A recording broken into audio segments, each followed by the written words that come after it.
ಮತ್ತು ಎರಡನೇದಾಗಿ ನಿನ್ನೆಯಿಂದ ನಡೀತಾ ಇದೆ ಸರ್ಕಾರಿ ಮನೆಗಳು ಮಂತ್ರಿ ಲೂಟಿ ಏನೇನೋ ಹೇಳ್ತಾ ಇದ್ದಾರೆ. ನಾನು ಒಂದು ಇಲ್ಲಿ ಸ್ಪಷ್ಟಪಡಿಸ್ಲಿಕ್ಕೆ ನಾನು ಶಾಸಕನಾಗಿ ಕೆಲಸ ಮಾಡಿದೆ, ಶಾಸಕನಾಗಿ ಆಶ್ರಯ ಸಮಿತಿ ಅಧ್ಯಕ್ಷನಾಗಿ ಕೂಡ ಕೆಲಸ ಮಾಡಿದೆ. ಇಲ್ಲಿ ಆಶ್ರಯ ಸಮಿತಿನೇ ಪರಮೋಚ್ಚ. ಇಲ್ಲಿ ಆಶ್ರಯ ಸಮಿತಿ ಸಿಟಿಗೂ ಇದೆ, ರೂರಲ್ಗೂ ಇದೆ. ಆಶ್ರಯ ಸಮಿತಿ ಗ್ರಾಮ ಸಭೆ ಮೂಲಕನೇ ಆಗಬೇಕು. ಕಾನೂನು ಗ್ರಾಮ ಸಭೆ ಇದೆ. ಮಂತ್ರಿಗಿಂತ ಯಾರು ಬಂದು ಇಲ್ಲಿ ಕೂತ್ಕೊಳ್ಳೋಕ್ಕೂ ಆಗಲ್ಲ. ಮಂತ್ರಿ ಯಾವಾಗ ಕೆಲಸ ಅಂದರೆ ಅವನು ಈಗ ನಮ್ಮ ತಾಲೂಕಿಗೆ ಕೆ ಆರ್ ನಗರ ತಾಲೂಕಿಗೆ ಅವಾಗ ನಿಮ್ಮ ತಾಲೂಕಿಗೆ 1,000 ಮನೆ ಕೊಟ್ಟಿದ್ದೀವಿ. ಆ 1,000 ಮನೆಯಲ್ಲಿ SC ST ಅದು ಇದೆಲ್ಲ ಜನರಲ್ ಸ್ವಲ್ಪ ಉಳ್ಕೊಂಡು ಅಲ್ಲಿ MLA ಏನು ಕೆಲಸ ಇಲ್ಲದೆ ಹೋದ್ರು ಅವನು is no way concern. MLA ಅವ್ನು ಬಂದು ಕೂತ್ಕೋತಾರೆ, ನಾನು ಹೇಳ್ದಂಗೆ ಕೇಳಬೇಕು. ಇಲ್ಲಾಂದ್ರೆ ಆಶ್ರಯ ಸಮಿತಿ ಅಧ್ಯಕ್ಷ ಅವನೇ ಇರ್ತಾನೆ, MLAನೇ ಇರ್ತಾನೆ. ಇದೇನಿದ್ರು MLA ನಡೀತದೆ ಹೊತ್ತು ಮಂತ್ರಿ ತನಕ ದುಡ್ಡು ಕಾಸು ಹೋಗಲ್ಲ. ಕರೆಕ್ಟಾಗಿ ಕಾನೂನು ತಿಳ್ಕೊಂಡು ಹೇಳ್ಬೇಕು ಏನು ನಡೀತಾ ಇದೆ ಅಂತಕ್ಕಂಥ. ಹಾಗಾಗಿ ಇಲ್ಲಿ ಆಶ್ರಯ ಸಮಿತಿ ಗ್ರಾಮ ಸಭೆ ನಡೀಲೇಬೇಕು. ಗ್ರಾಮ ಸಭೆನೂ ನಡೆಯಲ್ಲ, ಈಗ ಏನೂ ನಡೆಯಲ್ಲ. SC ST ಯಾರು ಒಂದಷ್ಟು ಕೊಟ್ಬಿಡ್ತಾರೆ, ಮಿಕ್ಕಿದ್ದು ಲೀಡ್ರುಗಳು ಯಾರು ಈಗ ಕಾಂಗ್ರೆಸ್ ಲೀಡ್ರುಗಳು, ಅವನಿಗೊಂದು 2 ಕೊಡ ಇವನಿಗೊಂದು 2 ಕೊಡ ಲೀಡ್ರು, ಅವ್ನು 40,000ಕ್ಕೆ ಮಾರ್ಕತ್ತಾನೆ. ಪಂಚಾಯಿತಿ ಮೆಂಬರು ಅವನೊಂದು 40,000ಕ್ಕೆ ಮಾರ್ಕತ್ತಾನೆ.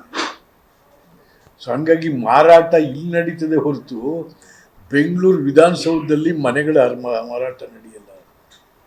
ಯಾಕೆಂತಂದರೆ ಇದ್ರೆ ಅವ್ನು ಮಂತ್ರಿ ಮಾರಿದ್ರೆ ನೇತಾಕ್ರಿ ಅವನ್ನ ತೊಗೊಂಡು. ಬಟ್ ಇಲ್ಲಿ ಕಾನೂನು ಈ ಥರ ಇದೆ. ನಾವು ಯಾರು ಕೂಡ ಕಾನೂನನ್ನು ನಾವು ಗಣನೆಗೆ ತಗೊಳ್ಬೇಕು. ಕಾನೂನು ಏನಿದೆ ಅಂತಲೂ ಕೂಡ ನಾವು ತಿಳ್ಕೊಳ್ಳದೆ ಸುಮ್ಮನೆ ಒಬ್ಬರ ಮೇಲೆ ಒಬ್ಬರು ನಾವು ಕೆಸರೆಡ್ಚಾಟ ಮಾಡಿದ್ರೆ. ಬಟ್ ಅದನ್ನ ಬೇರೆ ಈಗ BR ಪಾಟೀಲ್ ಹೇಳಿದ್ದಾರೆ, ನನ್ನ ಗಮನಕ್ಕೆ ತರದೆ ಕೆಲವು ಕಾಮಗಾರಿಗಳು ಶುರುವಾಗಿದ್ದಾವೆ. ಕಾಗೆಯವರು ಹೇಳಿದ್ದಾರೆ, ಇವರು ಹೇಳಿದ್ದಾರೆ, ಶಿವಮೊಗ್ಗ MLAನೂ ಹೇಳಿದ್ದಾರೆ, ಇನ್ನೊಬ್ರು ಹೇಳಿದ್ದಾರೆ. ಹೌದು, ಇವಾಗ ಕೆಲಸ ಎಲ್ಲಿದೆ, ದುಡ್ಡು ಎಲ್ಲಿದೆ ರೀ? ಸಿದ್ದರಾಮಯ್ಯ ರಾಜ್ಯ ಹರಾಜಾಕಿ ಮುಗಿದೋಗಿದೆ. ಇಲ್ಲಿ ಏನಿದೆ ದುಡ್ಡು? ಎಲ್ಲ ಹೆಂಗಸರು ಪೊಕ್ಸಾಟಿ ಯಾವೊಂದು ಅಲ್ಲ ರೀ, 2,000 ರೂಪಾಯಿ ಸುಮ್ಮನೆ ಕೊಟ್ಬಿಡೋದಂತೆ. ನೀರು ತಗೊಳ್ಳೇ ಮದೇವಪ್ಪ, ನಿನ್ನ ಹೇಳ್ತೀಗೋ 2,000 ನನ್ನ ಹೇಳ್ತೀವಿ. ಯಾವೊಂದು ಇದೀನಿ ಸರ್ಕಾರನ ಇದು? ಸ್ವಾಮಿ ಸಿದ್ದರಾಮಯ್ಯನವರೇ, ಇದು ಜನರ ದುಡಿಮೆಯ ಹಣ. ದಿಸ್ ಎ ಟ್ಯಾಕ್ಸ್ ಪೇಯರ್ಸ್ ಮನಿ. ನಿಮ್ಮ ಅಪ್ಪನ ಮನೆದು ನಮ್ಮ ಅಪ್ಪನ ಮನೆದು ಅಲ್ರಿ ಸಿದ್ದರಾಮಯ್ಯ. ಅಥವಾ ನೀನು 2,000 ನೀನು 2,000 ಎಲ್ರಿ? ಇಷ್ಟೆಲ್ಲ ಕೊಟ್ಟು ಟ್ಯಾಕ್ಸ್ ರೇಟ್ ಜಾಸ್ತಿ ಮಾಡಿದ್ರಿ, ಪವರ್ ರೇಟ್ ಜಾಸ್ತಿ ಆಯಿತು, ಕೊಡ್ತಿದ್ದ ರೇಟ್ ಜಾಸ್ತಿ ಆಯಿತು. ಕೊಡ್ತಾ ಸಿದ್ದರಾಮಯ್ಯನವರೇ ರಾಜ್ಯ ಹಾಳು ಮಾಡ್ತಾ ಇದ್ದೀರಾ. ನೋಡಿ, ಇವತ್ತು ಪೇಪರ್ಗಳಲ್ಲಿ ಬಂದಿದೆ, ಹುಡುಗರು ಕುಡಿಯೋಕ್ಕೆ ದುಡ್ಡು ಇಲ್ದೇನೆ ಗಾಂಜಾ ಅಫೀಮ್ ತೊಗೊಂಡು ಕುಡಿದ್ಬಿಟ್ಟು ಗಾಂಜಾ ಹೊಡೆದು ಬೀದಿ ಹೆಂಗಸಿನ ಮೇಲೆಲ್ಲ ಜಗಳಕ್ಕೆ ಹೋಗವೆ ಅಂತ 2-3 ಐಟಮ್ ಬಂದಿದೆ ಇವತ್ತು. ಇದು ಕಂಟಿನ್ಯೂ ಆಗುತ್ತೆ. ಸಿದ್ದರಾಮಯ್ಯ, ಈ ರಾಜ್ಯದಲ್ಲಿ ಗಾಂಜಾ ಹೊಡೆಯೋ ಹುಡುಗರನ್ನ ಹಾಳು ಮಾಡ್ತಾ ಇದ್ದೀರಿ. ಯುವಶಕ್ತಿನ ಹಾಳು ಮಾಡ್ತಾ ಇದ್ದೀರಿ ಸಿದ್ದರಾಮಯ್ಯ. ನೀವು ಏನು ಸ್ವಲ್ಪ ಇದೇನ್ರಿ ನಿಮ್ಗೆ? ಕುಡಿಯೋರು ಕಡಿಮೆ ಆಗಲಿ, ರೇಟ್ ಜಾಸ್ತಿ ಯಾವನು ಒಪ್ಕೋತೀರಿ? ನೀನು ಯಾವನು ಹುಚ್ಚ ಅಂದರೆ ಜನರು ಹುಚ್ಚರೇನ್ರಿ? ದಡ್ರೇನ್ರಿ ಜನಗಳು? ದುಡ್ಡು ಜಾಸ್ತಿ ಮಾಡ್ಬಿಟ್ರೆ ಕುಡಿಯೋರು ನಿಂತು ಹೋಯ್ತದೆ. ಚಪ್ಪಲಾರಿ ಇದು. ಅಯ್ಯೋ, ನಿಮ್ಗೆ ನೀನು ಹಳ್ಳಿಯಿಂದ ಬಂದಿರಪ್ಪ. ಸಿದ್ದರಾಮಯ್ಯ ನಾನು ಬೀಡಿ ಸೇರ್ತಾ ಇದ್ದೆ, ನಾನು ಸಿಗರೇಟ್ ಸೇರ್ತಾ ಇದ್ದೆ, ನಮ್ಮೂರಲ್ಲಿ ಗದ್ದೆ ಉಳ್ತಿದ್ದೆ, ಬರೀ ಸುಳ್ಳು ಹೇಳ್ತೀಯ ನಿನ್ನ ಕತೆ.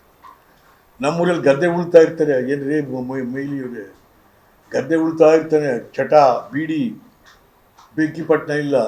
1 ಕಿಲೋಮೀಟ್ರ್ ಬೆಂಕಿಪಟ್ಟಣ ಕುಡಿಗೆ ಹೊರಟಾಯ್ತೆ ನಾವು ಬೀಡಿ ಸೇದಕ್ಕೆ.